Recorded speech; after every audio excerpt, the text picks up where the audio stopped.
o'clock. So I want to thank the community members who have come out to join us tonight.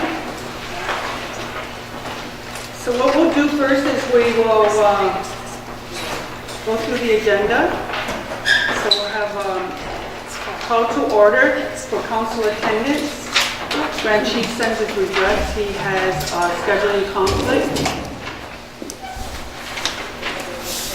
And Chief Daryl Resort has a family issue he needs to attend to tonight.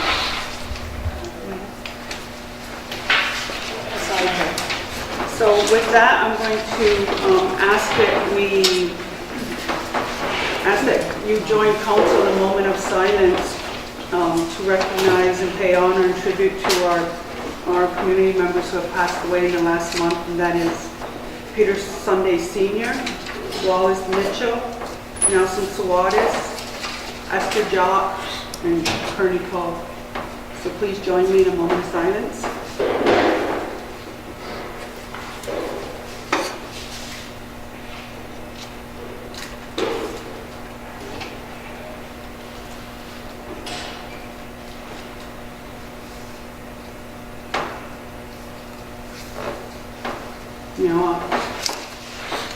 From here, I'm going to read the general meeting agenda, call to order, council attendance, moment of silence, council agenda acceptance, rules of order, follow-up from the general meeting action items of September 28th, 27th, Anawadatua presentation of the proposed natural gas expansion on Guanoge, update of the Ministry of Quebec, MCA, update on the construction and River Road, update on the cannabis regulations, business from the floor, resolution, which is the general meeting minutes dated September 28, 2018, and then we'll have announcements and adjournment. So can I have someone to move the acceptance of the agenda? Julie, second by Joe. All in favor? Carried.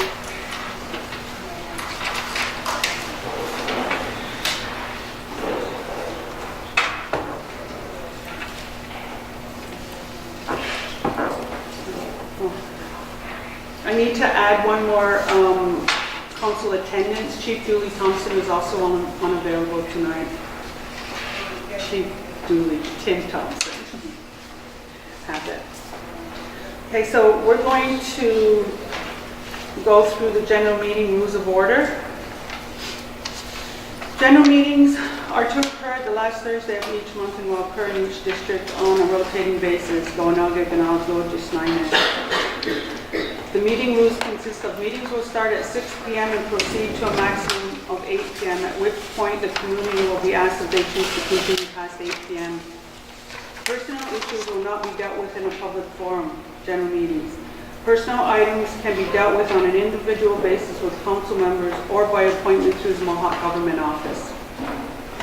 If you have any questions or comments during the meeting, raise your hand and wait to be acknowledged by the chairperson. The chairperson will keep note of the order that community members indicate to be acknowledged. Please keep the questions and comments relevant to the point of order within the agenda and to be considerate of time used.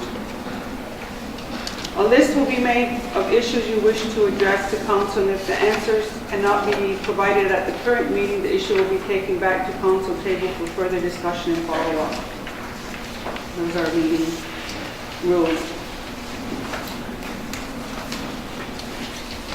Next, we will go over the action items and follow up from what was generated from the September 27th general meeting. Number 1, Akwesasne Youth Council meetings set up with Grand Chief and Council prior to the next general meeting to review the portfolio systems and set up a mentoring system. This is ongoing. A meeting date was set up, and due to everyone's schedule, a new date will be set. Community member requests the redistribution of the recreational cannabis survey. That's completed. The survey you'll find in your packages. Community member requested a redistribution of the renewable energy studies. That's also completed and is part of your package as well.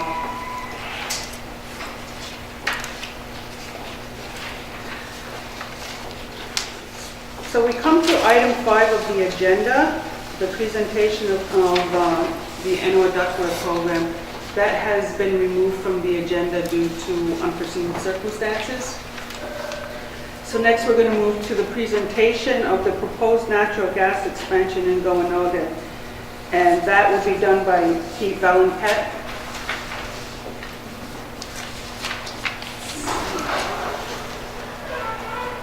So Pete, I don't know if you want to stand up so that the community I'll can stand up see. and kind of Yeah. over here. Sure. Connie, can you turn it around a bit? Yeah. Chief Perrin would like to make a comment. The reason why we're continuing with the education sessions for the community is because we are going to ask for a vote on Goanoga to see if this is something that they want us to pursue or not. So we've asked him to come back and continue with the education sessions. If, you know, at the end, the vote on the island they say no, then we'll stop and we'll look for something else. If they say yes, then we can continue to look into this avenue of a source of fuel energy. Okay, thank you. And I'm trying to get it. Kind of straight. Well, we can't, there's nowhere to move the refrigerator. Then we need to take it.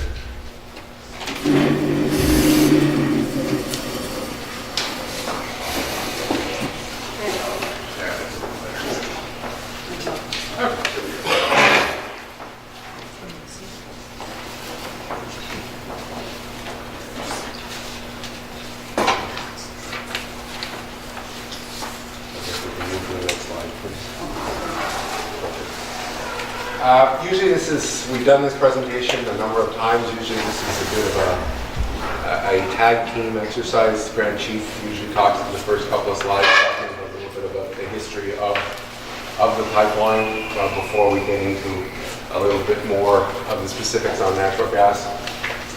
Basically, the pipeline was installed in 1962, and since then there has been, or always been interest with certain members in the community of connecting to the pipeline to enjoy the benefits of natural gas. Back in the 90s, or late 90s or early 2000s, I believe a gentleman named Sid Lappin came to Enbridge and came to council as well and asked about the possibility of setting up a distribution system on Cornwall Island. Enbridge was also approached in the early 2000s. I think there was a feasibility study going on looking at potentially building a cogeneration plant on Cornwall Island that would have produced electricity and heat, and it would have been potentially fueled by natural gas, so there was a bit of a feasibility study done then. Unfortunately, when the pipeline was constructed, it was designated as really solely serving St. Lawrence gas under the National Energy Board guidelines. So it really was not an option at that point in time.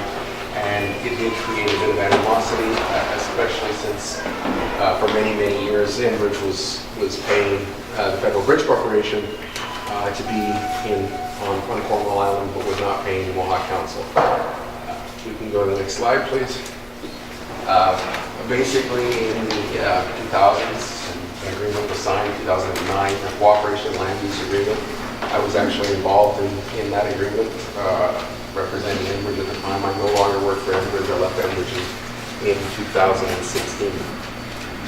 And in that document, there's actually a provision under economic development to look at the possibility of setting up natural gas distribution on Cornwall Island.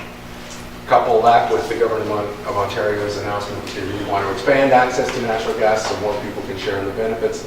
There's a potential for Cornwall Island residents to connect to the pipeline. However, as mentioned previously, the project will only proceed if the community supports it. Okay. What is natural gas? Natural gas is colorless, odorless. It's a naturally occurring gas. That's actually why they call it natural gas. It's basically primarily methane. It's lighter than air. If it is odorless, why does it smell? Well, that distinctive rot-main smell is actually a chemical, an odorant that they add to the gas as a safety measure so that people can smell it. And it's used in detecting leaks. Next slide. Again, what is natural gas? Was formed millions of years ago as decomposing plant and animal matter were exposed to intense heat and pressure under the surface of the earth. Methane formed in this manner is considered thermogenic methane.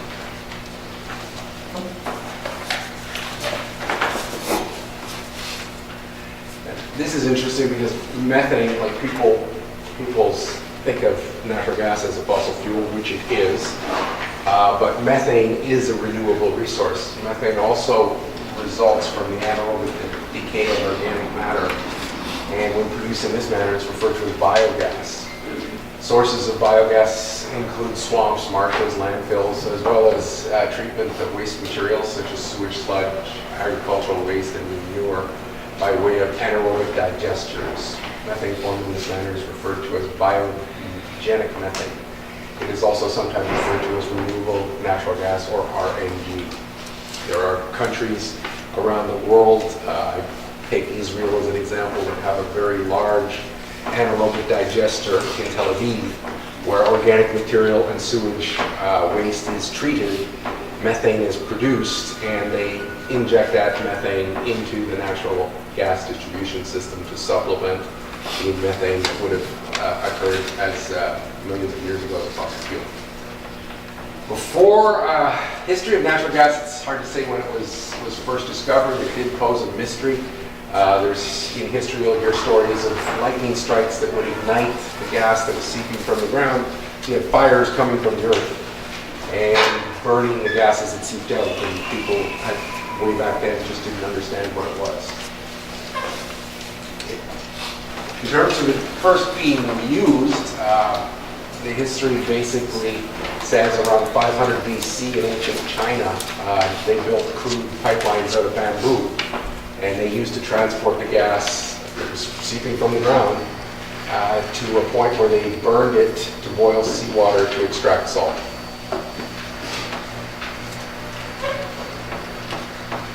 This is just typical of the fossil fuel, methane. You have conventional gas, and you have conventional gas here. This is associated gas because you have oil with it. This is just a pocket of natural gas right here. And then you have other areas, shale gas down here, and you have coal bed methane there.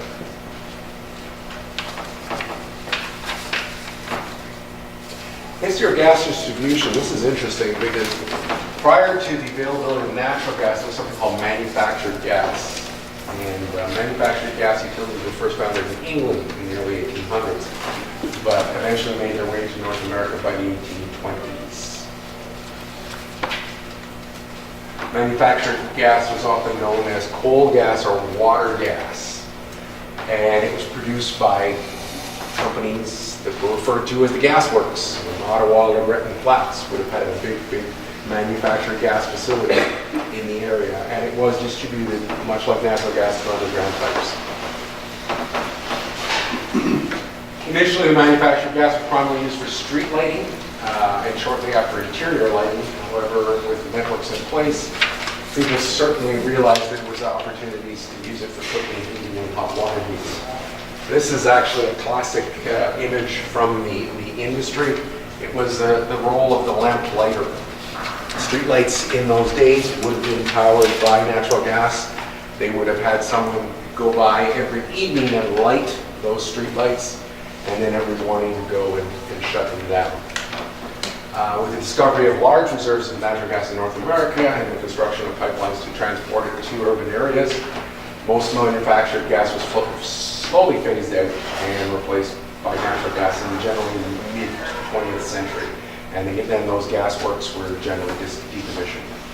Initially, some of that same infrastructure was used to distribute the natural gas, although today all of that old manufactured gas infrastructure has been largely replaced.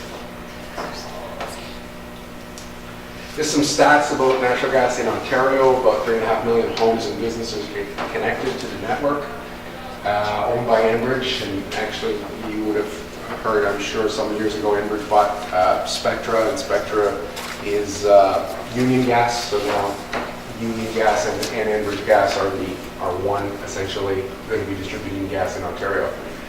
Effectively, about 3/4 of Ontario homes are heated with natural gas. Multiple residential uses. People use it to heat, either in furnaces or fireplaces, produce hot water, cook stoves, clothes dryers can run on natural gas, barbecues can run on natural gas, and a lot of people would opt for pool heaters running on natural gas as well. In the commercial sector, it's generally used for heating hot water and cooking. That's light commercial. Agricultural heating, you have a lot of greenhouses and also drying of product like corn, as well as the dairy industry uses a lot of hot water. Industrial, you have your heating, your hot water, and you have process load. You think of Evaco steel mills up in Vaudreuil, they would use natural gas to run their smelters to melt the steel. It's also used extensively for power generation and cogeneration. Cogeneration, again, is producing electricity and heat at the same time. Transportation, we don't see it much here in the Canadian context, although I do believe Cornwall had some natural gas buses on the road over the years. It is big in the States. 30+% of buses in the States run on natural gas. Significantly cleaner than the gasoline or the diesel versions. Enbridge's fleet, actually, of heavy equipment vehicles were largely running on natural gas. You can see garbage trucks. Actually, in the States, you'll see a lot of garbage trucks running on natural gas. Even in Ottawa, I think Waste Management is running 12 of their garbage trucks on natural gas. Transport trucks, there's a big pilot project that was running with Robert Trucking and Gaz Metro, so they were running natural gas powered transport trucks up and down the Windsor corridor. Also, you're seeing a lot of off-road heavy equipment moving to natural gas, and the railways looking seriously at using natural gas to power its locomotives. Versus other fuels, natural gas is a one carbon molecule. It's a simple molecule. Propane has 3 carbon. Fuel oil has more carbon. So CH4 is methane, propane is C3H8. Fuel oil C12 H24, although it's generally a mix ranging from C10 H20 to C15 H28. Because of its lower carbon content, when it is burned, natural gas produces 20% less greenhouse gas emissions than propane and about 25% less than fuel oil. And I will point out, though, that methane itself is a greenhouse gas.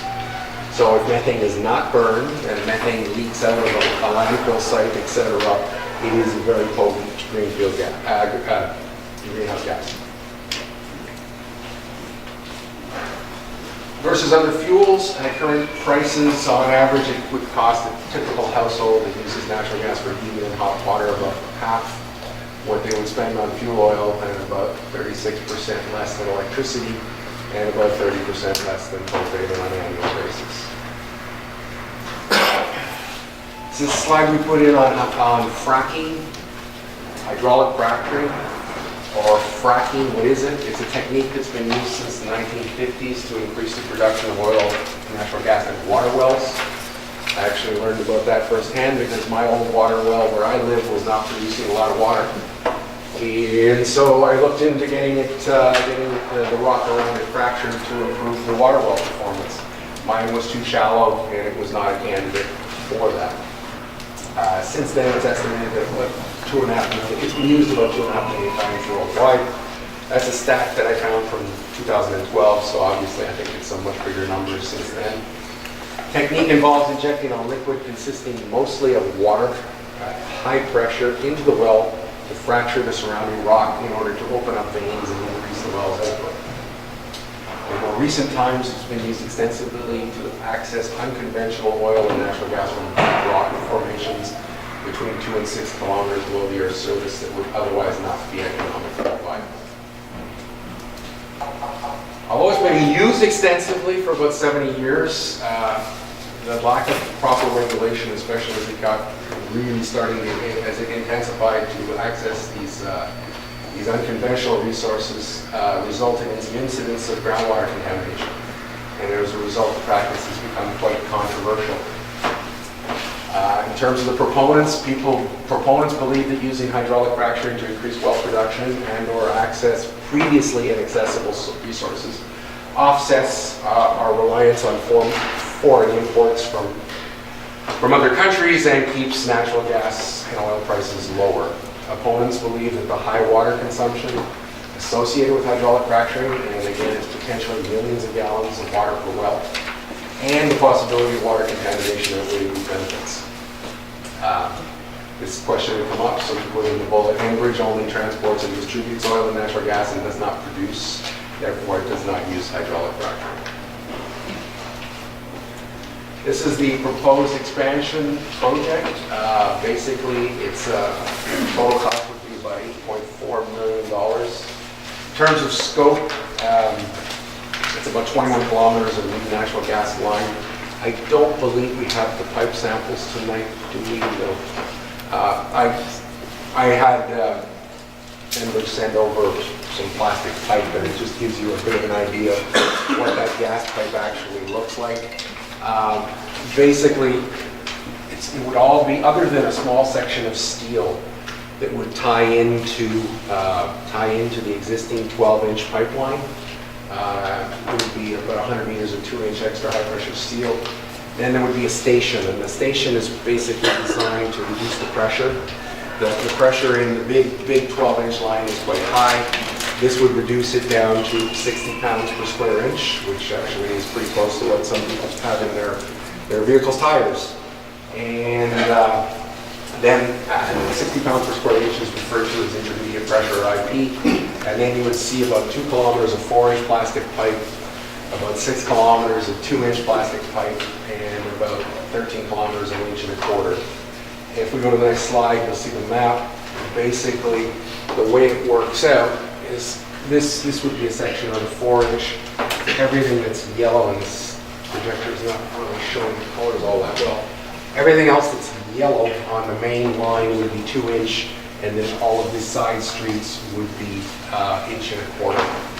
From those pipes that would be in the street, the line that would connect to the business or the home is typically a 1/2 inch plastic pipe. It's not much bigger than your finger, and it would go from the street to the side of the house to a regulator.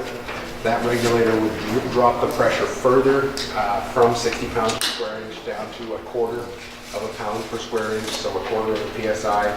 And then it would go into a gas meter, and from the gas meter it would connect to the house or business piping to go to the appliances that are going to use it. Next slide. The next steps, it's again ongoing general meetings, focus meetings, where it's just ongoing community education, consultation. We've done a lunch and learn with MCA staff, targeted meetings with some business owners. Printed material is going to be more printed material coming out, online material, culminating with a door-to-door survey to assess the level of support for the project and to determine whether to proceed. And at the same time, it would be to gather information, load information for people that were interested in terms of how much gas they would end up using based on what appliances they would look to convert. If the outcome is positive, the MCA and Enbridge would work together to move the project forward, which would include a harmonized environmental assessment. I can take questions if people have some. The questions, like anything to do with Enbridge, I'm not the guy to answer those questions. The plan will be to bring Enbridge in for a session. So if there are any questions around specific Enbridge issues, etc., I'd wait for that time. But if you have any questions around the material that I presented on natural gas, its uses, etc., I'm more than happy. Yes, sir. You don't have the list of the chemicals you pump into the ground to get the natural gas out. The list of chemicals on the fracking? Yeah. I don't. Basically, my understanding is it's about 90% water, 9.5% sand, and then a very small percentage of chemicals. I do not have that list. It was a very long list. I looked it up on Wikipedia, and there's a very long list of chemicals, yes.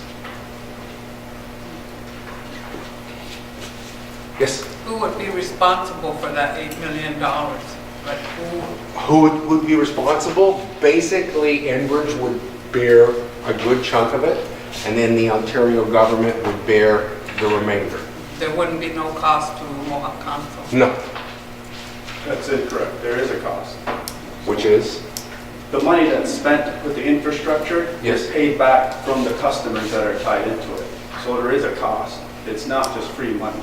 There's a, I believe in the rate mechanism, there'd be a small contribution in aid, but that's to the Mohawk Council. I don't believe the Mohawk Council was ever There's no way Enbridge is going to spend millions of dollars if they're not going to make at least that much back. The way I can talk to the way the Ontario Energy Board regulates rates. Basically, every single project has to meet feasibility. There's a big formula that says a project must be feasible, it must stand on its own.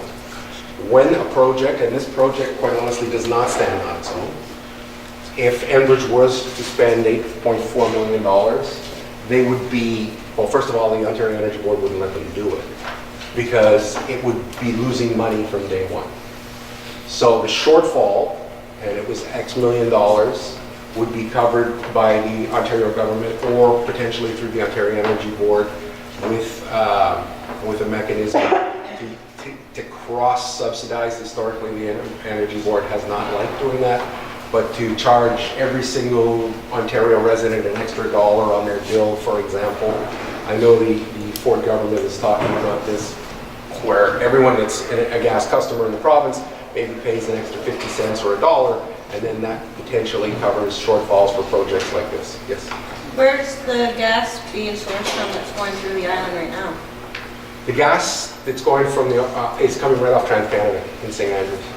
That's where it's being sourced? Yes. TransCanada, actually, if you are so inclined, you can drive St. Andrews West. You know, this is the church right there on the 138. If you go west on that road, probably a couple of, maybe a kilometer or so, on the north side, you'll see two fenced-off areas. One is TransCanada, one is Enbridge, and those are called gate stations.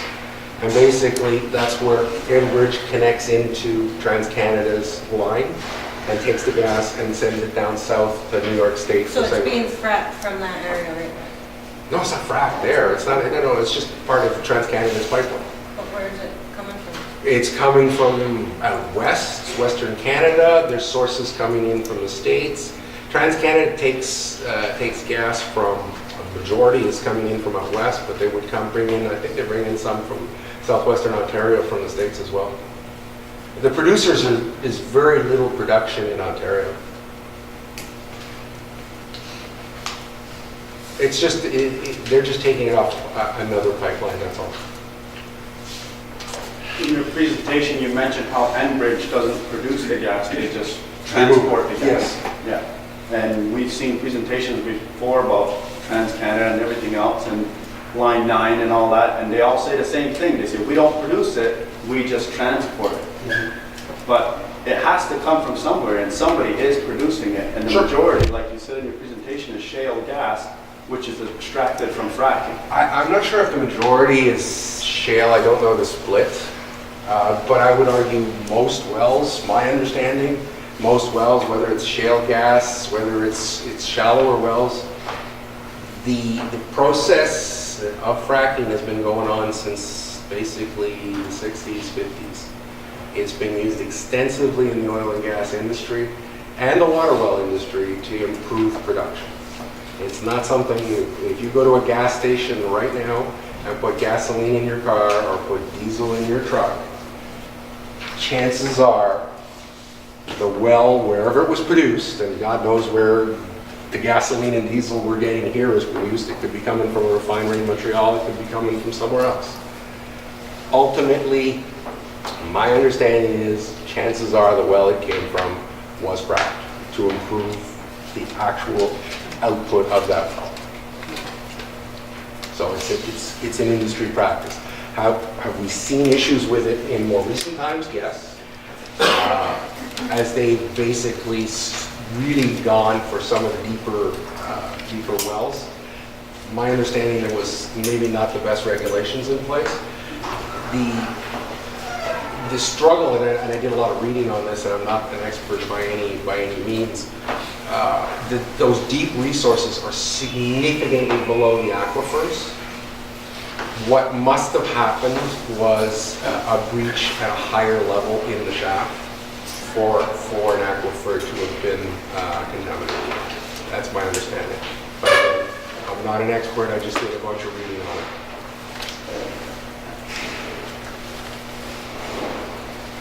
Do you have any more questions?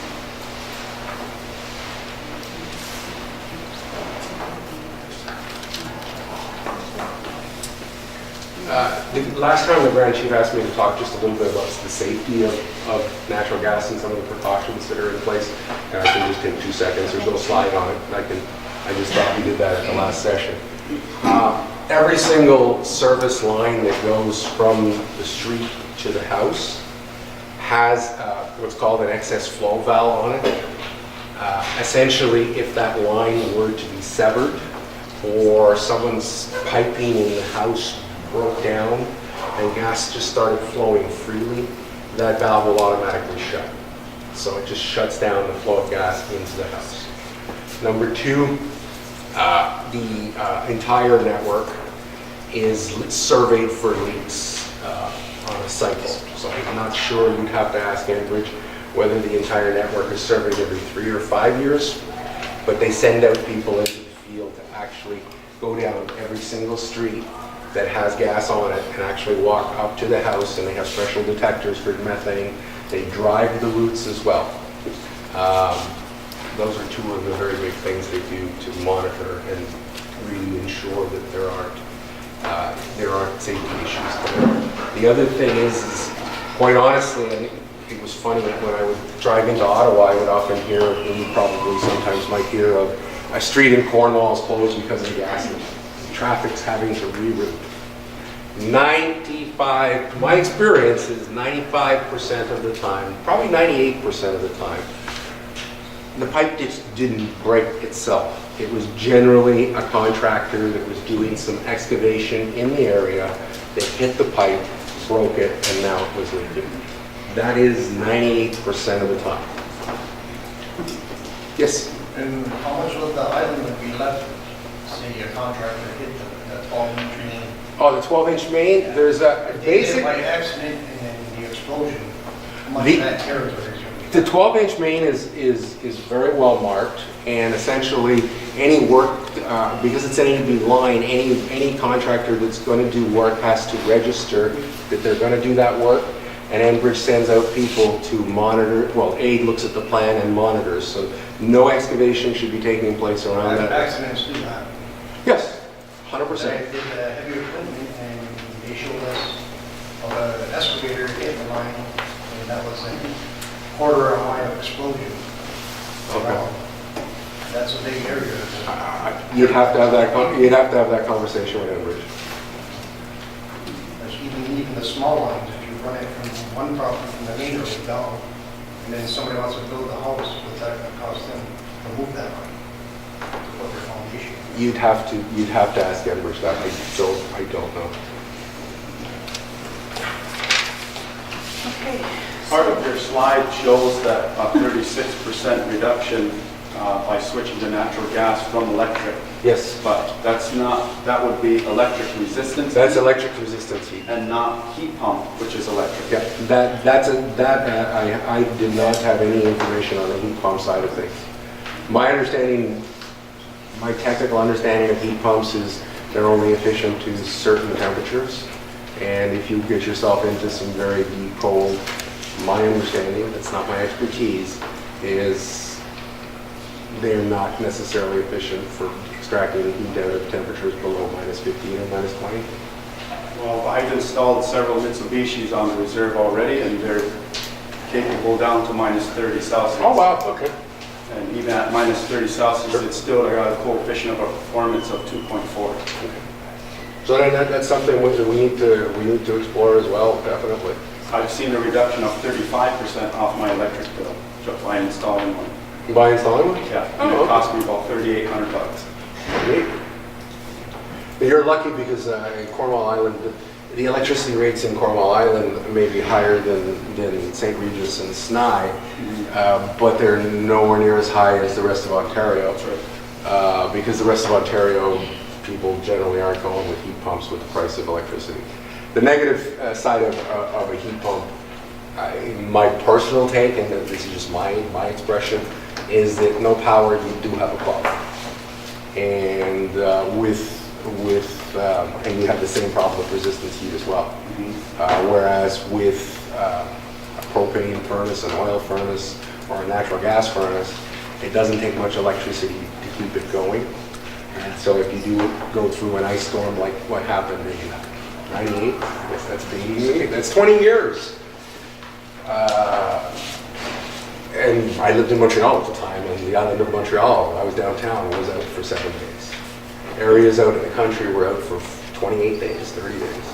That's an extreme situation. That's an extreme situation. That's just me personally. I'm on an oil furnace. I don't have natural gas. It's not an option for me. And neither would a heat pump be in where I live, because Ontario Hydro 1, the rates are way too high. So I have a standby generator, and if the power goes off, I fire up my furnace and my water heater, because I have a big transfer panel, and flip the generator panel over and the switch, and I'm back up and running. But if you travel to other countries where their electricity is even higher, that's what they use as heat pumps. You're obviously an expert in that, I'm not. Okay, so do we have, does anyone else have any more questions? Okay, thank you, Pete. No problem. So my understanding also is that there will be continued education sessions on the island for this project Yeah. here. I think there's one next week, actually. Yeah. Our communications unit will make sure that we'll have that information out, so just check all of our websites and Facebook pages to see where we're having them and at what time. Thank you. Thank you, Pete. So I can You can sit or leave? leave, whatever. So we're going to move on, and we have next on the agenda is the Ministry of Transportation of Quebec, the MTQ update, and the construction and River Road in Snai. So we're going to move that on to Chief Portfolio Co-Chair of DTS, Lisa Jacobs. Hi. Okay, so it's all in your package. The roadways in the Quebec portion of Akwesasne are all showing signs of age and deterioration. MCA road program performs maintenance tasks such as plowing, sanding, salting of roads, asphalt patching, grading, surfacing of gravel roadways, signage, grass cutting, drainage, ditching, etc. Operates under an annual deficit. So MCA requested from the province of Quebec assistance with road maintenance funding through a multi-year agreement similar to the one that was in place in 2005. The funds that are provided are for both maintenance tasks as well as specifically identified maintenance construction projects. This type of agreement, along with continued contribution from the province of Ontario, will greatly assist in the ability of Akwesasne's roads program to perform maintenance tasks while reducing annual operating deficit of the program. A letter came back from the Ministry of Transportation Quebec agreeing to fund Akwesasne's road network in the Quebec portion of Akwesasne. That's it.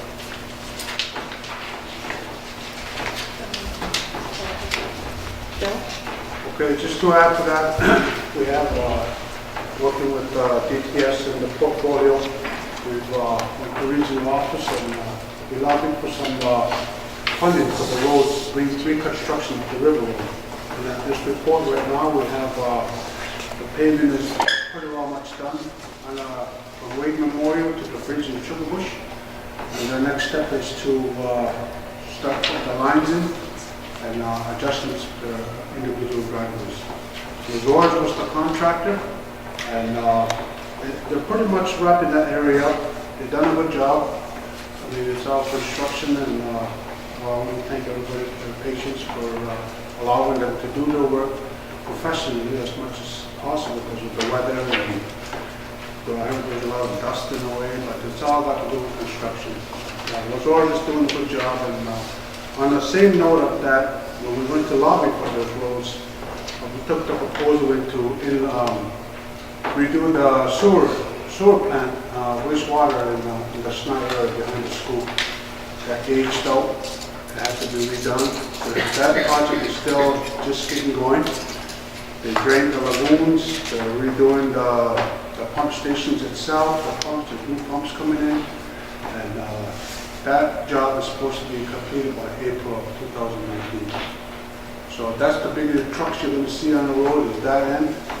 The road construction itself, or the reconstruction is almost done. You're not going to see that many trucks. Big corner gravel is pretty well out of the picture now with the pavement. So the next is tomorrow. I believe the date is set for tomorrow to start putting the lines on that road that was reconstructed. And the rails are going to be back. It says here in November. I'm not quite sure the date they're going to start. They're pretty well much on schedule with the whole road. So the fewer trucks you're going to see is what's coming out of the sewer plant. They're taking all the sludge to Plattsburgh, and the project is still ongoing. They're going to go right through the winter. So that's about so far I can say that. Good evening, Joe. Yeah, Joe. That's a good evening. Esther? For the road pavings down Sny, is it just going to be gravel entrances into homes? Like they're not going to be doing any like slight paving for those on hills? I believe they're doing the site paving for the drivers. Oh. Yeah, we went down, Vince and I went down there just the other day to check it out. That's what they were doing, right around at curve there. I know the road, yeah, that's where they were at. And they're fixing the drivers. Pavement sits a little bit higher, so they're trying to do the best they can on that. So. But the line is supposed to start by tomorrow, it sits by tomorrow, and the rails are starting. What about the rest of River Road? That's just a small section, right, of River Road? You have it, we say, Well, we're trying to, like Teresa was saying, we're trying to, when we went to Quebec, Quebec kind of stepped out of the picture for about 10, 12 years. When they're coming back, and they gave us little pots of money. Looks like somebody, that's a NIMAC thing, that's a federal thing. But eventually we made a working task group and we went and sat. And they didn't give us the checks right away. We kept going back. And I needed, well, here's 600,000. We haven't been around for about 10 years, I believe. So they gave us some money. I think the first once they gave us like 600, then they gave us another 3, then a 2. That's the 2 she was talking about. A lot of it's got to go to maintenance too. They're behind on their maintenance. We're in deficit. So some of that's still got to be, they're still got to salt for the roads. There's equipment that's got to be, the snow is coming. We've got to have another grader, more trucks. So that's all in the mix. But we're trying to even get the worst parts of the roads done first. To know, like near Wayne Memorial, like the other bridge. Go ahead, and we'll see how much we can pull away from that storm. How it's done. So we're trying our best. We have a working task group, and we had elections, and we had new council, and everybody's on board, and we're moving forward on that. Actually, we're winning to get that going. We're aware that road decaying in that area. No. Even their review on those bridges, they're going to redo those, keep checking on those bridges, the maintenance on those. We still have a lot of gravel roads too. Yeah, I there's mean, a lot. those are like things that we have to put priorities first. And then the worst of it, we're trying to fix. But, it's going to take time, but we're hoping to get to it. Before the end of your term? That would be nice. Yeah, just to comment on that a little bit what Bill's mentioning is, Quebec put aside $600,000 for new road construction. That's a future consideration. So that being said, we redesignated River Road as the main road of Akwesasne, and we designated the way to France Memorial Road as the emergency exit route. So once we did that, it fit the criteria for funding for Quebec. So that's how come we're getting these monies. And we're also getting $100,000 a year from Quebec till 2025. And we also got a back payment of $200,000 from them that we could utilize anywhere we need to be. But because of the program's in a deficit, so we're using it actually to pay back past accounts. I was hoping to utilize part of that money to start doing a study, seeing if street lighting is feasible to be done in Snide in certain areas that are real dark, especially around the waterways. The water seems to just grab the light, it doesn't reflect it, bounce it back so that it lights up on a certain area. So those are areas that we're all looking into, and we got interest on fixing that. But right now, I think our next target is a good portion of that way up Memorial Road, especially where those bridges are. And in the future, we got to get back with DTS and see how their strategy is going. We got to work with them. Is I would like to get rid of those wooden bridges and actually put steel grates in there, so that way we don't have to maintenance a lot all the time. The snow and everything hits that bridge, it goes right through, goes into the water, you know, and they're in bad shape. So that's a big, that's on our radar right now too, to work on and try and lobby for that. So it's an ongoing process. I'm glad we made this stride in last term, but we still got to keep moving ahead. And I understand everybody's concern is, yes, we can accomplish a lot in 3 years. Just one more thing, Council Chair. Just to add to all this, we've created a multi-jurisdictional table, which involves Quebec, Ontario, and INAC to come put their funds together to help us out with these issues. Because we were just on to Quebec, again, they pushed us back to the federal pushed us back to Ontario. So we brought them all in, we all sat together, and we made a table to help move these things forward and a little bit faster than we are. Because we're getting the runaround, go here, go here, go here. So we have this quarterly meeting with them, so to discuss these issues. Turning the door. Okay. Well, next we're going to move on to the cannabis regulations update.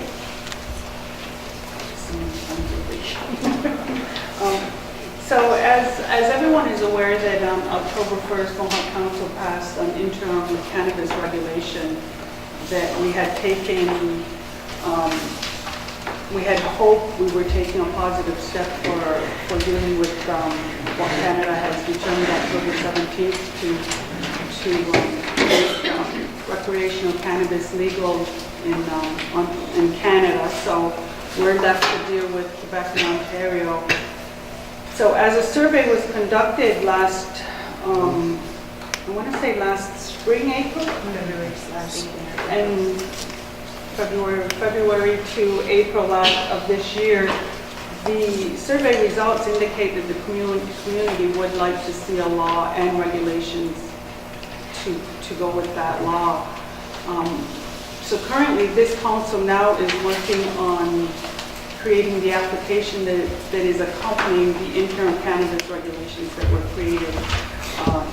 Chief Carolyn and Chief Edward and I, with the Grand Chief and Chief Tim, sit together and have been going over and creating what an application would look like. So that is going to take us quite some time. We've been spending full days on this, but we want to make sure it's right. We want to make sure it has everything in there that will protect the safety of the community, as well as making sure that the regulations are there for everyone to follow. So we have also developed 3 subcommittees from the council members that sit on the cannabis committee that was developed through our portfolio selections and our committee selections. We've broken them down into an education awareness committee. We have a lobbying committee and we have a technical committee. So those committees are just getting started in their work. We know that we're going to struggle with funding to do all of this work. because right now that's not being provided to us, but it's going to require some funding. So we're gonna start looking at where we can go to find that, knowing that it could be a health issue, social issue, education issue, enforcement issue. There's a lot of areas that we're gonna have to look at trying to provide that service for, so that our community is safe. So we've been working on that. I know people are eager to see what this application will look like and when it will be out. But yeah, we are working on that. Caroline and Edward, if you want to add any comments? In your packets, there's a recreational cannabis FAQ that's, we've been fielding questions from community calling, so we said we'll put it together, and there's questions in there and the answers. Right now, like Chief Connie said, Canada legalized marijuana, cannabis in Canada, and as of October 17th, you can only purchase online through Ontario Cannabis Store or the Quebec something, their store. I don't know how to say it in French. And so you'd have to purchase it online. Can we order it through Money Church? Good luck with that. It does not affect the medicinal. That would be That's medicinal. that's a separate one. Anybody who is looking at opening a business, again, we are working on how the licensing and the application is, what it's going to look like. If anybody's operating without the license, that could jeopardize a future license. So I want to put that out there because there have been many queries about that. What else is there? You good? I think you just touched on pretty much everything on the fact that we're working as diligently as possible Yeah. to be able to get this in motion. April 2019, Canada will be open for businesses to purchase the cannabis online. So that's the date that we're looking at. Hopefully, for stores to open up and be able to purchase their cannabis. You can't buy your cannabis from somebody who's selling it out of their back porch and sell it in the store. That's illegal. It has to be purchased through the cannabis stores. So I just want to make sure that you know. If you have any questions, you can call me over at Mohawk Government Office. I will try and get back to you as best as I can. We are in a lot of meetings, especially with this. I think tomorrow we'll be in a meeting all day trying to hammer away at this again. So. April? We do have other individuals sitting on the working task group, and I'm also on that, and we're part of the awareness group, the awareness campaign on that. And we're working with Norman King from the Akwesasne Mohawk Police Service, and he's also assistant in creating the awareness in the schools and to the teachers, and going in the community. He's been at Yohohio, I think, as of last Friday. He's had other venues, and he's going to continue on with the awareness. Also, we're going to try to get commercials out and work internally with our communications to just do little tidbits here and there and the facts and what to know about cannabis in the community. Thank you, April. Esther? Question for April. So you said there's somebody going into the schools. Yeah. Have you thought about sending somebody to Salmon River? Because a lot of our kids from the Canadian side Yes. do go to Salmon River. Yes, he's been in contact with the tribal PD and asking when are they going to do a collaboration and start going into that, because he had said the same thing, that he knows that we have a lot of students over there. So that's something in our thoughts. Yeah. It's got no borders over here. I know. That's why I'm asking. Yeah. We're saying there's no borders, but there's Yeah. a lot of our kids going over. Yes. And they need to be made aware of what he's done in the Canadian. Yes, exactly. They also need to be aware that it's illegal in the United States. Yes, So they as know soon as that. they go there. My daughter Yeah. works over there. Yeah, so, you know, that, I'm talking about the children need to be aware of that, you know, Yeah. just because it's in Canada, it's He's, still illegal. He's gonna be sticking by the same laws as the federal government, or he's gonna go provincial, or Federal. is it still gonna be the 18 minimum? And Yep. is there still, are you gonna allow the 4 plants per household in Quebec? And Snai, same as the island, or are you gonna, you just segregate it out and, you know what I mean? If you, Where is he? if you refer to MCA's website, the Akwesasne interim cannabis regulation, a lot of those questions you're addressing have those answers in there. Yeah, but they said it was just up in the air, like there's no solid laws right now, so it's kind of, they don't know what to do, so. Well, in the interim regulation, it states, I believe 18, and as well, it was 4 plants per dwelling, not per adult. Okay. And, like, what about the zoning issues? So, like I said, I want to open one. I want to open one right behind the post office. And we just want to know zoning issues. Well, that's part of the application development that we're currently undertaking. Those are a lot of the questions that we're addressing at this time, which is requiring a lot of collaboration with the other programs and services, including public safety, to discuss those current issues. So at this point, I can't give a definitive answer in regards to that. So they're very much treating it like alcohol, you can only drink in the bar, or? Well, again, at this point where it's in, right now it's in discussion. So I couldn't give any answer to state that it's definitive at this moment. There's no timeline on when you're going to be coming out with even deciding when you're going to be able to allow some licenses to happen, and when can we start applying? When can you know, like, what's the cost? Can you get $1,000, $2,000? You know, like. Yeah, again, all of those is part of the development process of what we're currently working on. So as we get further into that with a first draft, we can present that for discussion. Okay, Donna? Do you have a question? Yeah, maybe. When you're putting together all these regulations, or you're trying to get you got an interim, is it a law? No, it's a regulation. Regulation. Okay, the enforcement of it, like we got many laws, and there's no enforcement on it, so what is it? Well, we know that enforcement is a big issue, not only for this, but many of our other laws. And we are currently working with public safety as far as AMPs and looking for additional funding.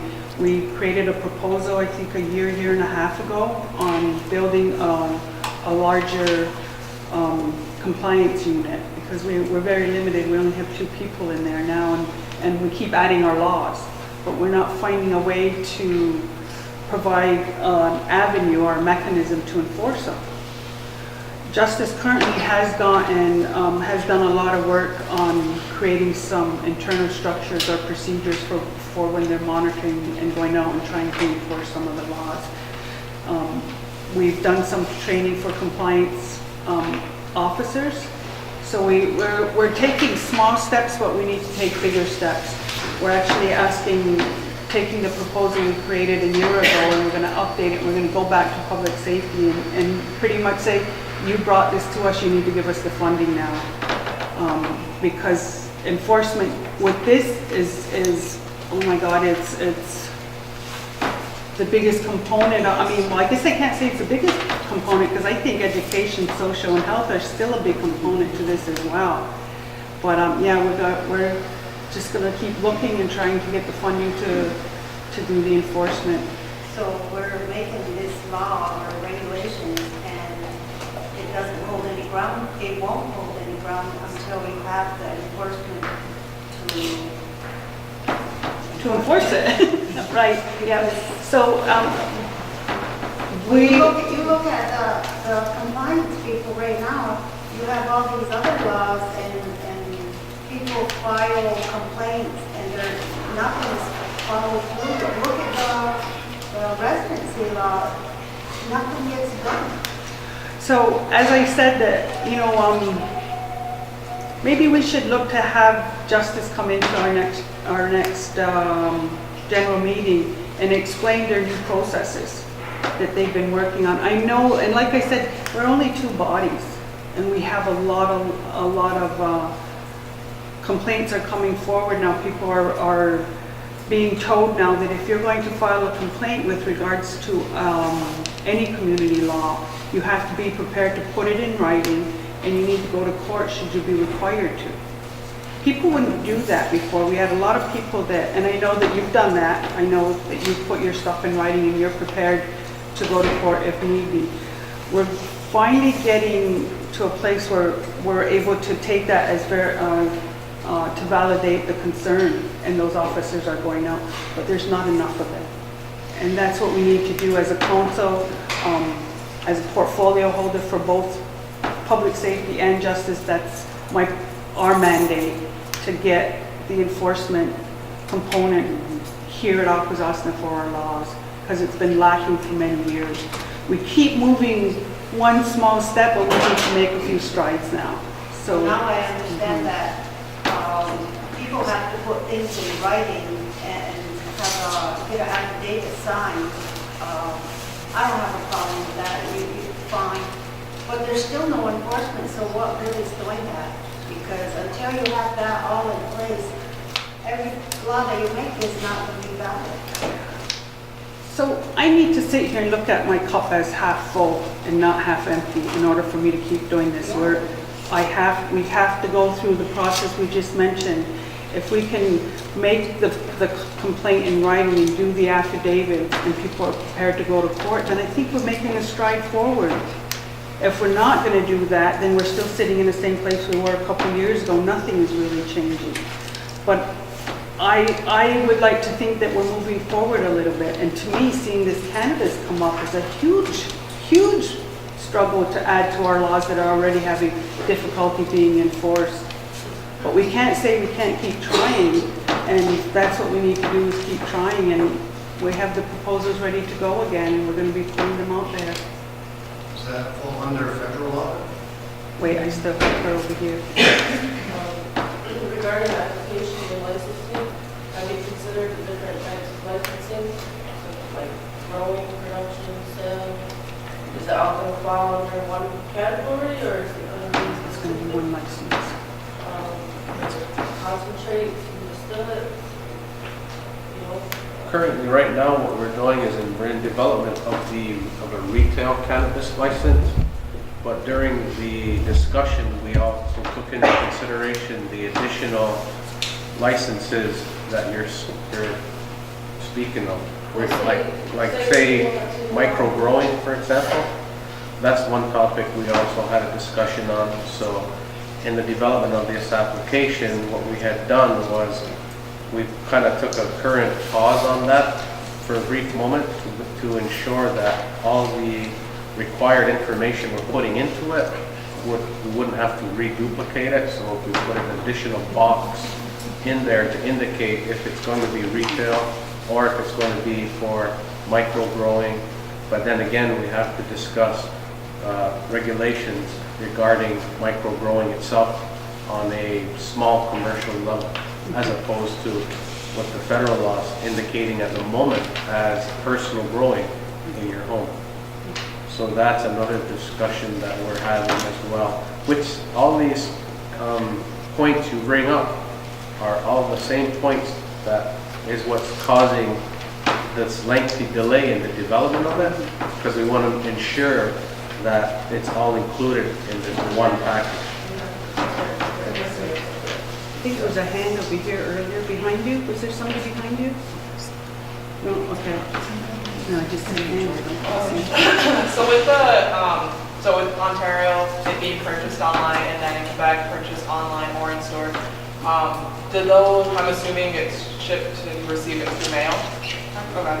How does that work Akwesasne, does this even apply to us? So someone in the Quebec portion orders online, like what's the process for that, or is it even available, or is that something that is going to be covered within the future too? Just because the FAQs are a little, I don't want to say misleading, but it's hard because some of the federal regulations don't always, I don't want to say apply, but aren't always relevant because of our multiple jurisdictions and everything like that. So it just can be a little confusing to community members who are inquiring about that. Good question. You can purchase from the Quebec side and it'll get delivered to the Quebec. See, I'm not real sure because we have more complications than a lot of other communities, like say Cornwall, because we have to deal with the border and you're going through the state side. So you can't order from Quebec side from Ontario, right? Because they can't bring it across. It's kind of like gray area all around too, because you have to order it from the Quebec side. We have, and on the island has to order it from the Ontario. I don't know how to answer that. The shipments still, like, where you'd still be able to receive them, like they're open to be received from. As far as we know, yes. As far as we know, yes. I just wasn't sure because, like, say for Quebec portion, it's because it can't go through the states that people who order from the Quebec portion. Yeah, because I believe when you get on their online store, they ask you for your postal code. We'll go for people that have CDLs. Have one? Because there's in the laws that if you're caught smoking marijuana when you drive your truck, you're automatically banned from driver's license. All you're going to take care of the old people that have commercial licenses. And if they're driving? Tractor trailers. Well, There's regulation where the laws are the same, whether you can't be under any influence while you're driving a vehicle or a boat. So the same thing with alcohol, same thing with cannabis, any kind of medication. what if it's legal and all that? You still can't operate a motor vehicle. Who's going to take care of the people that get caught? Because there are going to be people that are going to smoke. Then they take their they're responsible for that. For whatever, happens. MCA employees did get caught and everything, right? And he retained his license with all his bills were paid. Because I was working with him, when I seen him, he went to Quebec with the dump truck and the cars. And he's easy to move from Bangkok, so it was still kind of funny. Why did that? Well, it's his ghost. I don't know. I don't know. You know how you passed and from regulation? Is that kind of backwards? Shouldn't there be a law in place first? And then you do a regulation to kind of enforce that law? Well, because the law wasn't getting developed, we needed to do something while it was coming October 17th. So council has the ability to pass regulations, and they're called interim. So for now, that's what we're going to use, and then the Legislative Commission is going to be working on developing the cannabis law and the regulations that will go with that law. Like, to me, it's kind of backwards. We know that. We know that. We know it's best to have a law with the regulations first, because those regulations are developed from the law. So for now, this is what we have to do. But we knew this was going to be passed back when Justin Trudeau became Prime Minister of Canada. We knew then that this was going to be a goal. So we've had enough time to develop stuff. How long has it been in 3 years? If you need any info, how to operate it, everything they do, finances, security, logistics, physical, information, political, everything's here. What they do in Mississauga,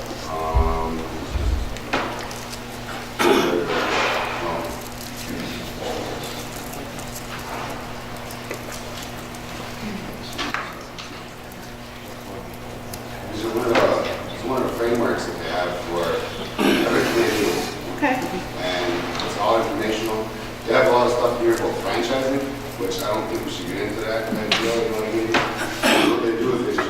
a shipping container anywhere and say, all right, here, store it with 2 people, it comes loaded. It's got 3 West systems, everything's all connected. I'm not looking for that. I don't want big money to come in here, step in and make all of us not be able to make any money. You know what I mean? But what these guys do is, they're pretty much a whole committee, but they work with their council on making all their laws. And what they have in here is pretty much a guideline what every other resident in Canada has been following to get away with selling without having a, you know what I mean, be illegal, black market, whatever they say. But if you want the information, and I'm pretty sure it's pretty helpful. Thank you. Thank you. I think you asked earlier about the cost for the licenses also. I believe in the regulation it says $2,000. So $2,000 in the regulation, okay, to apply for a license. See, that's the thing, like what comes with the license, like what do you have to provide, that's what we want to know. That's what we're developing. That's what we're developing as well. They said storefront after, like I didn't see that, I didn't hear on the radio or whatever, but they said you have to have a storefront now. Stuff like that. No. Okay. That's all going to be included in what we're working on the development. You know, as far as, we don't have zoning laws here. However, we have to make sure that for security and public safety of children and community, that it has to, you know, be so far away from the school. We don't want, you know, a shop opening up right next to the school or right next to the arena where it's a public area. So that I'm just giving an example. All of that is going to be in what we're working on. Okay. So, if you wanted to look at a business plan and what actually cannabis proposal is going to look like or what they should look like, I have everything already down, a full business plan ready to go. Like I said, I'm just waiting for the application process. Yeah, and we're working on it. Like everything's set. I mean, there's laws, there's security issues, there's child lock bags, you know, all that stuff is already. Yeah. Okay. So It's like, we treat it like a bar. I mean, you can't get in the doors unless you're 18. You look 2,500, you get ID. Again, You get ID twice before you get to the counter, you know what I mean? it's not, you know, we could pump out a license, you know, next week, and you still cannot buy the product for your store until April of 2019. So It was only like 4 days after legalization in Canada, like pretty much ran out of weed, you know? yes, And the stock market just dropped another 20%, 25%, 1,000 points or whatever. So right now, all those big companies are going to be growth and all, and they're just dropping, so. yeah. Donna? When you say we are working on it, who's actually working on this? Chief I'm working on it. Edward, Chief Carolyn, myself, Grand Chief, and Chief Dooley are working on the application and the, whatever will come with the requirements of the application. Chief April, Chief Toby, and Chief Vince are also part of the overall cannabis committee that we've broken down into the 3 subcommittees of education and awareness, lobbying, and technical. Did I miss somebody? Wait, all of them? Margie? Do you have community members who are not on council working with you on any of these subcommittees or any part of it? No, but what we do have is the legislative commissioner who are all community members, and they are going to be working on the cannabis law.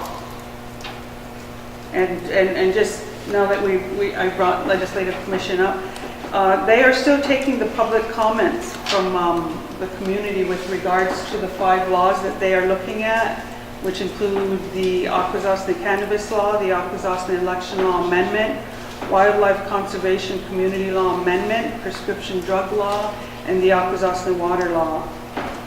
The deadline to receive comments on these laws was October 31st, but it's now been extended to November 2nd. And you can either call or email the Justice Coordinator at 613-575-2250 at extension 2403.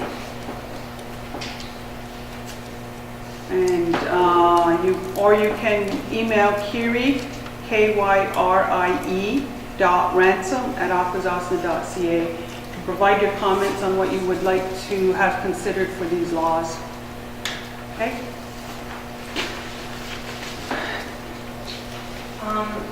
Is non-insured looking to cover medical marijuana in the future? Non-insured can't make that determination because they have to go based on the formulary that is developed by Health Canada, and it gets published yearly. Yeah. So there's any additions or omissions is only to be determined by Health Canada for the NIHP formulary. I'll just add to that, because I've worked on a non-insured file at a national level also. There's been a big push over, I want to say the past 4 or 5 years at a national or regional level to get medical marijuana on the NIHB list, on the, I believe it's the drug benefit, the DBL list. Their reasoning is that it doesn't have a DIN number, which is something that Health Canada uses to regulate all their medication and everything. We've struggled with that for a while, I'm not gonna lie. Every time meeting that we've had, it's been raised. They do push back fairly hard and mention that there is no DIN number. So they are unable to add it. However, the recent push that happened as I was stepping out and coming to council was trying to use the evidence of it being covered by Veterans Affairs. So Veterans Affairs covers a national program for their members to have it covered under medical because of the PTSD that they experience. So the leadership that I was working with at that level were pushing for that same reason to be covered under NIHB because of the PTSD that our people have suffered as from colonialism. So there is a movement towards that, but to be honest, Health Canada is pushing fairly hard back on that. So I would not hold my breath on that coming anytime soon. Okay, so just another note with the Legislative Commission, Kiri Ransom is sitting over here off to the side in the lobby if anybody wants to engage with her, or Janine Hall as a member of the Legislative Commission, and Nancy and Esther are sitting here too. And Teresa. Esther's going to chin point. So who's that? Okay, so if anybody wants to provide comment to the Legislative Commission and the Justice Coordinator, they're here off to the side. So if we can go to business from the floor.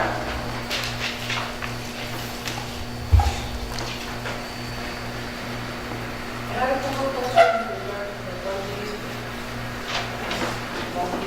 The Dundee. My first question is, are you able to develop the land that you're thinking of purchasing? The money that you received? What do you plan on doing with the land? There's a problem with housing. People are living in Messina, Fort, Cornwall. Is there a plan to provide houses for people?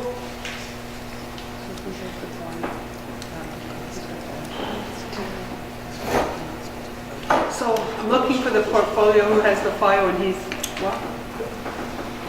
Chief Vince wanted to. Yeah, that should be something that it's not, should be on one chief's shoulders. It should be all of council to decide on what we're going to do. And there's a lot of things that are on our table right now. But step one is to accept, try and get the people to accept this deal, then we can move forward. So that way we do, the way we're planning on structuring it is actually to build up on all the interest, to buy back the land and to do the infrastructure, because we can't hold our breath and expect the federal government and the Quebec government to give us the money to start developing those lands. Because we're struggling enough with them already to get them to do that here in Akwesasne alone. So we have to plan it, and we have to be smart, and we have to see what the the community saying as priorities on how to develop when we purchase those lands. And let's not forget, a lot of those lands also are grade 1 farmlands, and our people need to grow and farm again, because we kind of lost our ways, and we should keep it like that. And we'll have a second opportunity to continue to buy land over there, where we can actually enact some zoning laws to restrict commercial businesses, industrial business within our community. Because the sickness in Akwesasne, from what we suffer from all the chemical pollutants from all these industries, is already showing up again in our kids. And these strange diseases are showing up everywhere. So we have to be real smart, and that's going to take all of council and future councils to come up with a good strategic planning on how to strengthen that. Because to me, I look at it as a second opportunity. Let's do it right this time. But, you know, As a community member, I think it's very important, in order to get my vote, is to be reassured that something is going to be done. And the farming is a very good idea, and it should be done, and housing is also another well, issue. right now, we're working on that plan, on how we're going to work that money, how we're going to invest that money to create that revenue, to get that out. It's something that we're working on. We did it in just a real quick strategy session, but we're working with consultants right now to try and establish a concrete foundation of how that's going to be done. Okay, so I got Caroline. I'm going to let the council members finish answering her question before I take another question. Caroline? Also, it'll be up to the community to decide, help decide what they want to do with the land that's purchased. That's not going to be just for council. I mean, we need to hear from the community, you know, once the settlement comes in, we're able to start purchasing, then it's going to go back to the community. What are we going to do with the monies? You know, how are we going to invest it? What do you want to see happen? And because I want to make sure that my grandchildren, my great-grandchildren have land too, right? So it goes back to the community, and continually going back to the community to help us make those decisions too, you know? So it's not going to be just us. Okay. April? Yeah, prior to our big kickoff to our referendum, we had meetings throughout with Arrow and on the presentation, and they were sitting down with community and they were taking questions or ideas from the community members on what they wanted proposed with the money. And that housing issue was one big part of that. So that's in that. They know exactly what to look for, and it's not going to stop there either. After the fact, we're still going to be going and looking at the community members on just how they want it to be developed. Julie? I just wanted to reiterate, the first step is getting this referendum passed. Without that, we can't get anywhere else. And so I know everybody's waiting for us to come up with this grand plan of what we're going to do with the monies, but like my fellow council members have said, that's not just up to us, that's also up to the community. We can come up with what we're going to do once the referendum is passed and in the interim. Other than that, I wouldn't feel comfortable coming up with a plan unless we included the community and the ideas that April's spoken about. And we know housing is big. We know, we're running out of land. We also know that the lands there, they are zoned, and some of them are protected, and we want to keep that also going. We don't want to go there and destroy what the structure of the land with our construction. So there's also a respect there for the land that we could buy back. So I just wanted to mention that also. Okay, wait, Sheldon? I was just wondering how much taxes are we going to submit to the town meeting? Because in the paper it says that we're responsible for the taxes to the communities over there. Yeah. Until How much of those millions are going to go to? And the other question would be, who are the financial investors that we were supposed to have for the handicap? Go ahead. Okay, for the tax part of that, what ends up happening is we're not going, it depends on the type of land you're purchasing, and if it's, what would you call that? agriculture, or even if it has to do anything with construction, we call that commercial. It's going to be different types of taxes, so depending if it's there anything on the property, or it's going to be very minimal, and it's all different. We can't really say. One payment, or is it every year you have to pay that? I think it's every year. It's yearly, yeah, it's a yearly thing until the additions to reserve is completed. And the additions to reserve is a process that has, if MCA was to buy land, we have to then, when we have enough, we take it to the government and say, okay, this is, we bought this, now we want that added to our reserve. Until that process is complete, we have to pay those taxes on that yearly. But also the other thing on there is, when you buy it, it doesn't mean that they have to sign it over to you. It's just indefinite. No matter, it's up to them whether they want to sign it over tomorrow or 300 years from now. So we'll be sitting there like. The individual or the government? Are you speaking of the government? Who are you talking about? Who buys it? The ETR process, how long did it take? Are you talking about the individual buying it? Anything, even any lands that are submitted back to the reserve, the government can hold on to it indefinitely to the date we're willing to just transfer it over.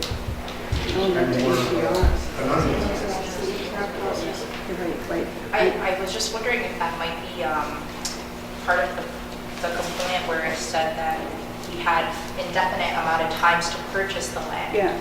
No, it's, on here it says to hand over, Ottawa has that indefinite amount of time to submit it over to the reserve, which means that they could take up to 200 to 300 years. I don't know about that. Okay, wait. Joan has a question, then Wahesa has one, and then Donna. I have a question. In any time since the application for the Dundee land claims has been submitted 20, 30 years ago, from that time to present day, has there ever been an application for addition to reserve land? There's been, not for Dundee. Not for Dundee specifically. Not for the Dundee land claims in any part, way, or form? Yes, part of So our, the entire land base, and according to the map that you've given us, none of those lands have ever been addition to reserve land. well, There's a portion on the island that I think it might be block 1. Carrie would know. no, it's part of the, That's not Dundee though. No. I thought Sugar Bush. Yeah. That's what I'm sure. Okay, wait. sorry.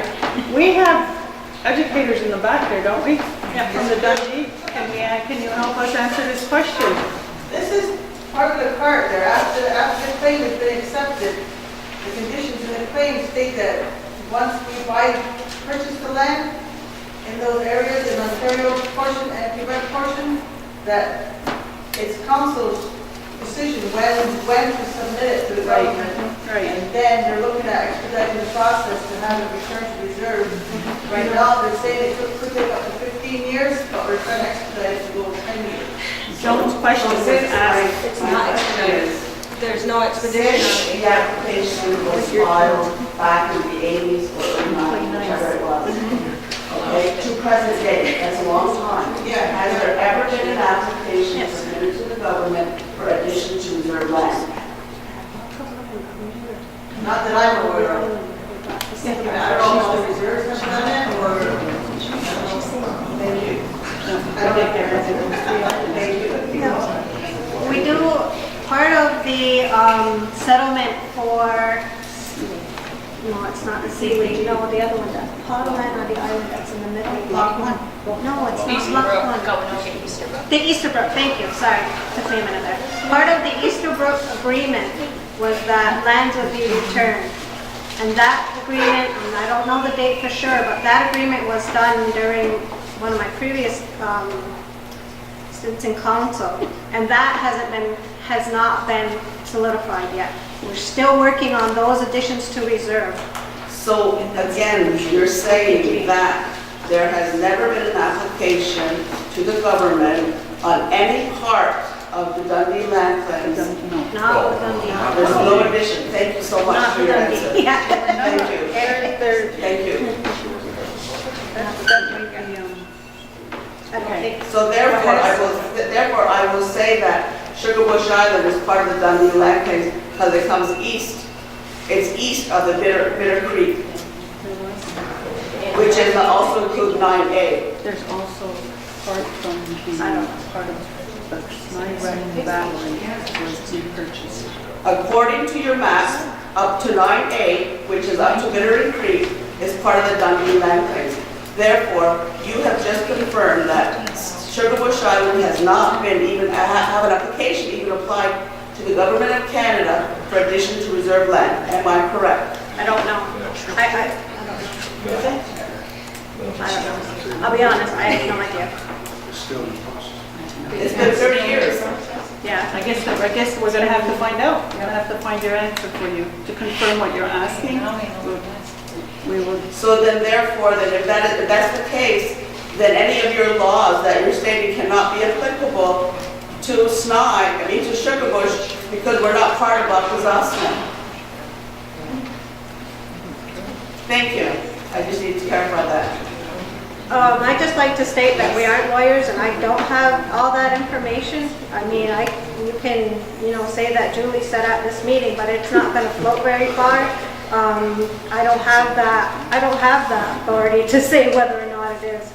Like Connie said, we can find out what the answer is to that, but I have no idea. I know, as far as Sugar Bush is concerned, that it was, lands that we were looking to get back. Was it done? I can't say for sure. I don't remember. But it's been 30 years, nothing for previous And council. it's been a lot of years for a lot of our land claims. But Sally never said anything? She didn't research? Sally said many things, but I can't say for sure if that's what. That would have came. What I'm saying is council will have to look into it for sure. Thank you. Thank you Yep. so much. Wait, I still have, go ahead, so here, who's been waiting Sorry, patiently. Mine's less of a question, more of a comment. You were asking about the selection area for Dundee. Carol and One Feather, who is the consultants that they're contracting out, they're doing bus tours of the selection areas. They had one today from 11 a.m. to 2 p.m. They're also doing one on Saturday, November 3rd from 11 a.m. to 2 p.m. So if you want to register for that, you call 613-575-2348. Extension 2206, that'll get you in touch with Arrow. You can sign up for that. They have a couple pickup stations, I think Peachtree, Snidewreck, I think they have some in Hugin too. Well, they'll pick you up and they'll drive you and they'll show you the land if you're curious about it. So that's just Donna? It's the extension. Well, this is discussing and any of our star chiefs live in this area that was brought up. Anywhere done. I do. Sugar Bush. I do. Because if that's in the land claims, then you don't even qualify to be a chief. Well, then I guess we better figure it out. We're gonna have to research that, the whole thing, what Joan was asking, because I have no idea. So my question, Wait, my last question please is wait. comment. Please wait. Laura's been waiting patiently too. For if there's a new trust that's after it's approved, do the people have a say in who, where these monies are invested until it gains the interest? Okay, and I have just a comment about the expedited process. I've asked Arrow, because that's what I was saying also to people, that there's an expedited process on the APR, and there is no expedited. They fought for it, but Canada will not do the expedited process. Yes. Can I comment on that? Yeah. What it is, it's not necessarily expedited, it's a different process, because I read the agreement and I had the same concerns, so I spoke with legal counsel to get a further clarification on it. So what it is they will, because the government likes to do this, put the front end of the work on us to prove that there are no additional third-party interests, and then a committee will be struck in order to get through it quicker. So instead of having to go through the normal process, they're offering two alternatives. One is the special committee, and that has to go through ministerial approval or possibly an order in council. So I agree with you, we don't necessarily know that it's gonna be expedited, but they are willing to try something new with Dundee to see if it can help. I think it's just gonna have to play it out and see how it goes, and if we find out it's taking 25 years, then we know that that process doesn't work, and we can continue to push for a different one, or go back to the previous one, which has, known to take 15, 20 years in some cases. Joe, I just want to make a comment on my last comment on the question is, if you do find out, and could you please publish it in the local newspaper so everyone can see when or if, or even if there's a timeline, when could you get back to us as to when that question could be answered by council, by the leadership? And when you're funding that and go through, when do the people receive your 2.3 acres per person? They don't. There's no per capita in that. It says in there, per person gets 2.3 acres. It's written in your paper. Are you reading? Article 6. That's the settlement agreement with simple language he's referring to. There was a bunch of papers that were handed out, and then the names, there was 2.3 acres per person.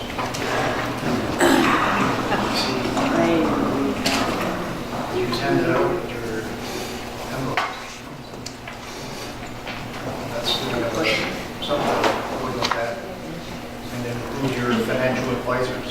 That who's going to receive that $240 million to look after it for us? I haven't seen any financial advisors or name or background checks on them. At one of our last general meeting, we had Proteus, general meeting.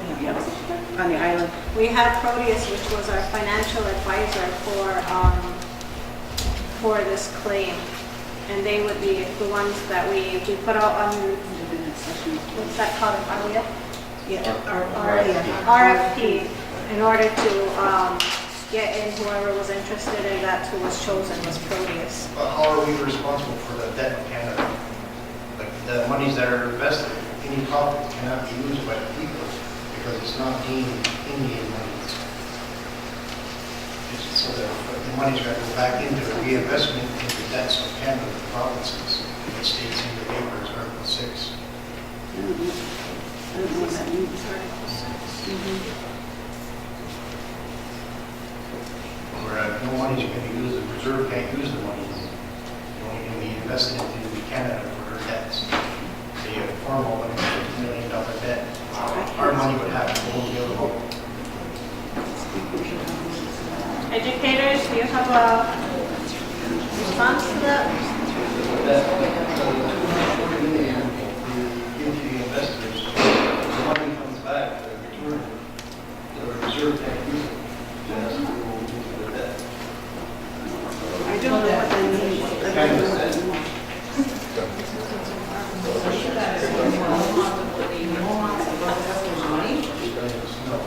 No, here it is. It's not legal.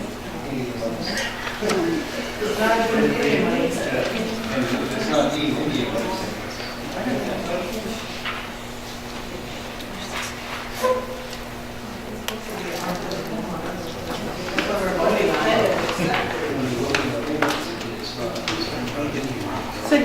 So can I ask one of the educators to sit with Sheldon and his family and have a family session to answer all his questions? So that he can make an informed decision when it comes time for him to vote. Like I got my vote already tabled, I just want to see where your Yeah, that's why. Where's the money going to go? How do we benefit by having, let's say, in the papers, the representatives ain't responsible for whatever money's authorized investments, and who authorizes those investments? I know that we can't, so it has to come from the government, right? Like our investors. No, we will. So from the way I understand it right now, in one of our recent meetings, we have talked about what it will look like when the funding comes in, should we have a yes vote. That yes vote says that we will, by anticipated date of January 2020, the funding will come to us.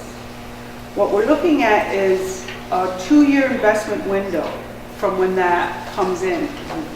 And then we have that 2 years to decide and create with the input of the community on what long-term strategic planning will look like for the funding.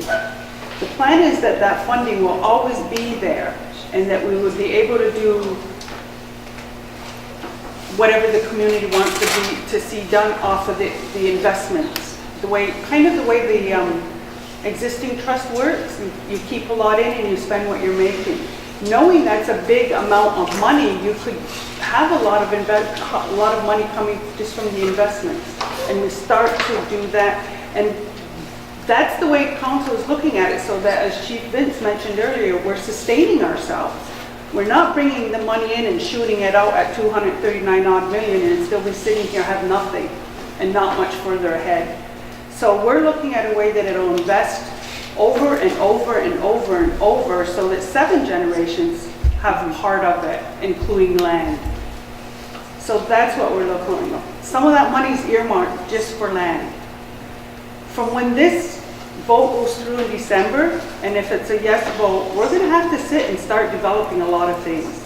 We're going to have to sit and look at the framework for the funding, the framework for the land, the framework for the investment, framework for many things. We know that housing's an issue. We know that land's an issue.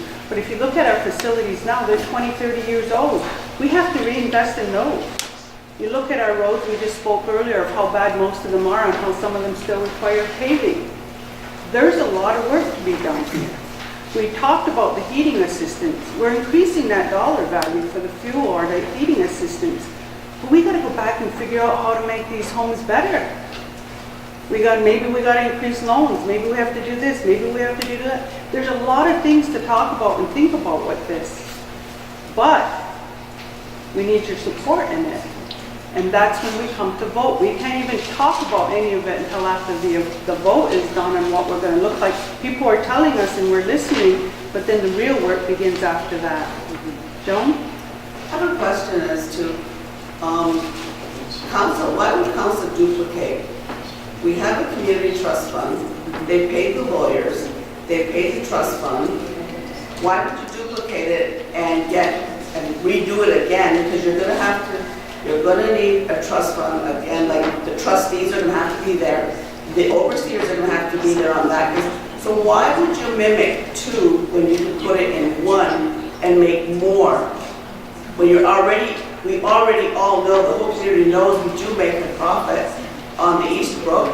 We do make a profit. We have bought high-priced items for the community.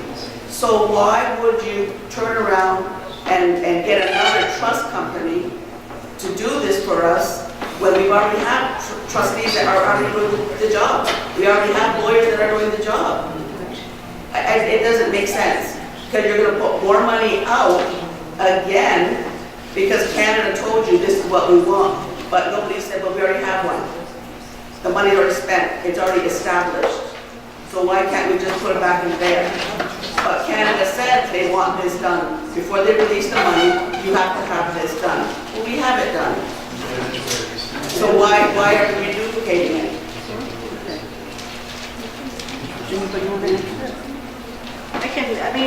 From my understanding, that is a possibility.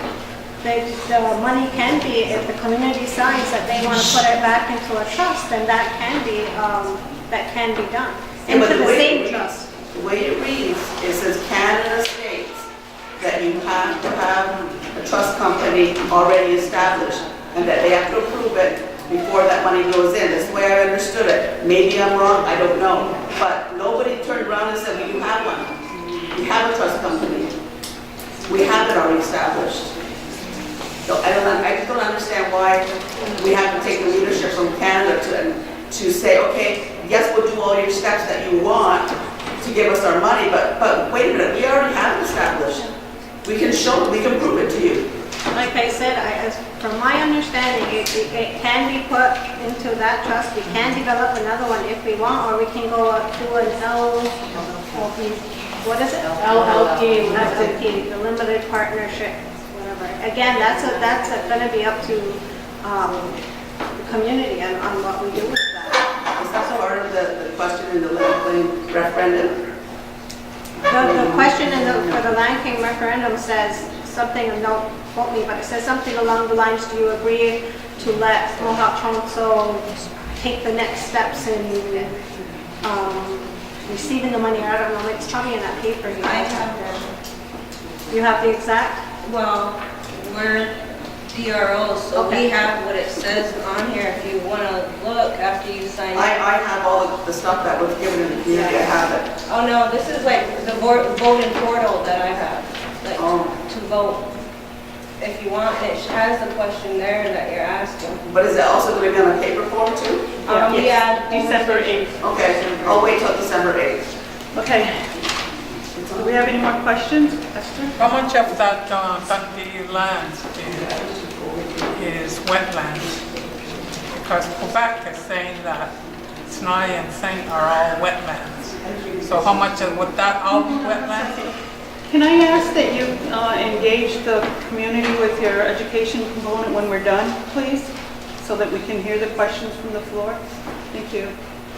Okay. I said, how much of that land in Dundee is considered wetlands? Because Quebec is saying Snai and Saint are both wetlands. So how would we be able to develop it into a housing, say a housing project, if it's considered wetlands? I know there's some wetlands, but a lot of it was farmland. So I'm not real sure. Educators back there probably have a idea on that. So one of the things we did have in, I want to say a few months ago, maybe even longer, was when we were working on this claim and having a lot of updates at our council table, they did bring someone in the real estate field who had been researching for us a lot of the area that were potential sites to purchase. So when you're looking at it, it also says willing seller, willing buyer. So for us, we're not going to go out there and repeat this and purchase lands that's wetlands, because Quebec will have some restrictions to it too that they have already tried to impose here at Akwesasne. So knowing that, we would be looking to make sure we're not hitting wetlands when we're going to purchase. And we are looking to seek assistance on what those lands would look like and the availability and cost. Yeah.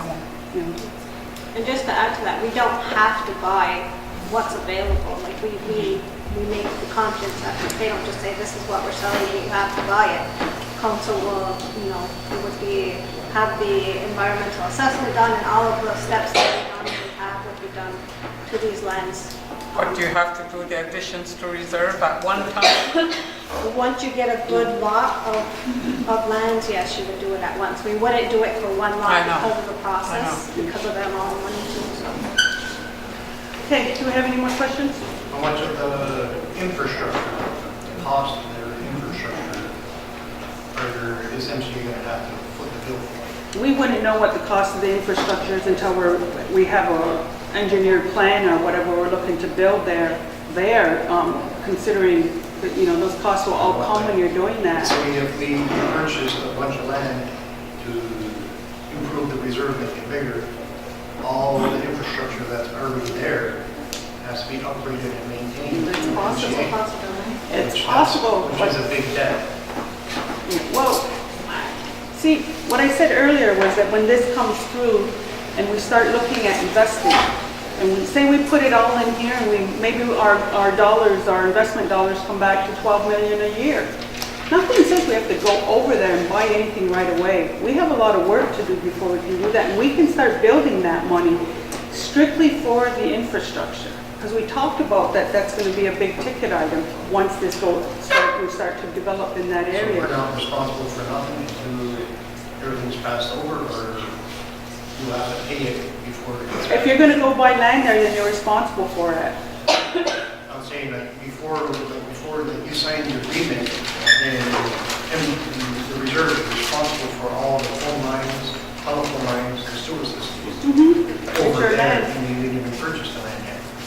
Not before we purchase it. That's what the state's in hear half of what you're saying. I don't want to raise my voice too much. No, but that's not the, like, we don't have any responsibilities to that land until we purchase it, so.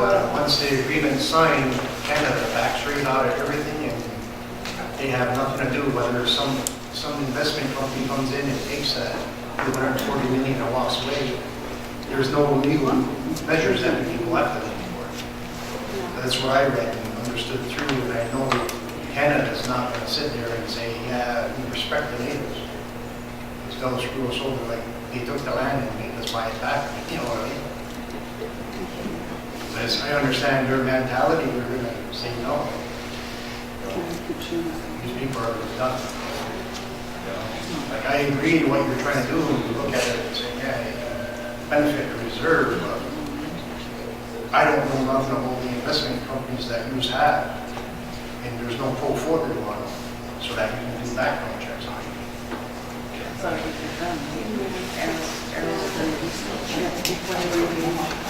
Because a lot of money's been lost to other investment companies, and the reserve was after the money, Canada backs away, so that Money all comes at once.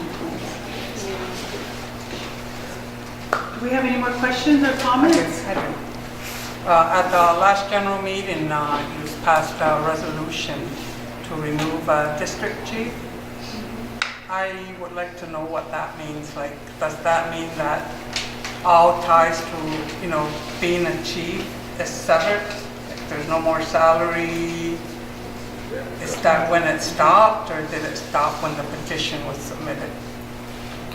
Because this has never happened before.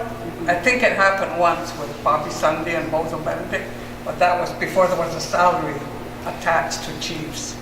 So that's my question. Is that the day it stopped, or the day the petition was submitted? I believe September 28th. Is that the day we signed? 27th, the day that we signed the resolution, I guess the following day. So that's when. was that something of Jerry Swamp? I won't talk about an employee. Well, he's not a chief anymore. You're asking a question about when he was. No, I said, did that happen when he's Right. terminated? I won't answer that question. Or he's not an employee no more, but he was dismissed. She still has the floor here. So are you good with that answer? That's what I can tell you right now. We can confirm it if you would like. Because like I said, it's happened once. That doesn't mean it's not going to happen again. And I think as community members, we have a right to know that. Because it's community monies that are being spent. I mean, it's nothing against the district chief. I have nothing against him at all. It's just a question I have. Okay. Any more questions? Okay. So we will go to our resolution. It's like a really bad place to have a meeting. It's so hard to hear. I know. We'll take note of that too. And it's so we have a resolution here to accept and approve the attached general meeting minutes dated September 27, 28. Do I have a mover? Joe, second. Carolyn? All in favor? Carried.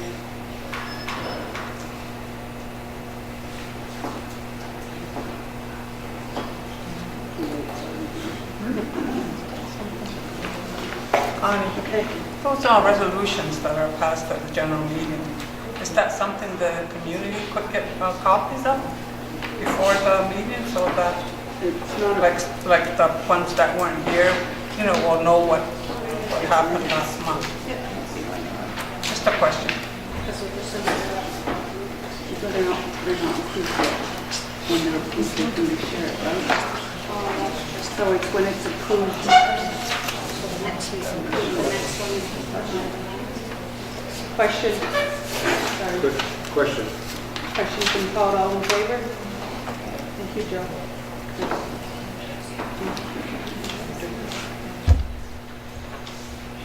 Okay, so for our announcements, our district meetings for next month, just line there, will be November 17th at Yohahio. Owanoga will be November 5th at the Recreation Center. Ganadago will be on November 19th at the Recreation Center. The general meeting will be November 17th, and that's going to be on a Saturday. Just a quick clarification, tonight's district meeting is November 19th, or 17th. It's the 17th. 19th, November 19th. So, They change it? anyway, the general meeting is November 17th. It's Saturday. It's at the Owanoga Recreation Center. Why are you having it on a Saturday? Scheduling conflicts.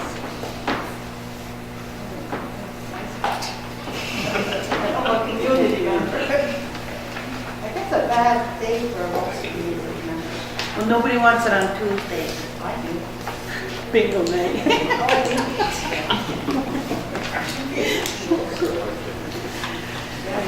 I think that, okay. So the district meeting will be after the general meeting? Huh? It may be changed. Okay. Leona? What time is your general meeting starting on November 17th? 10 a.m.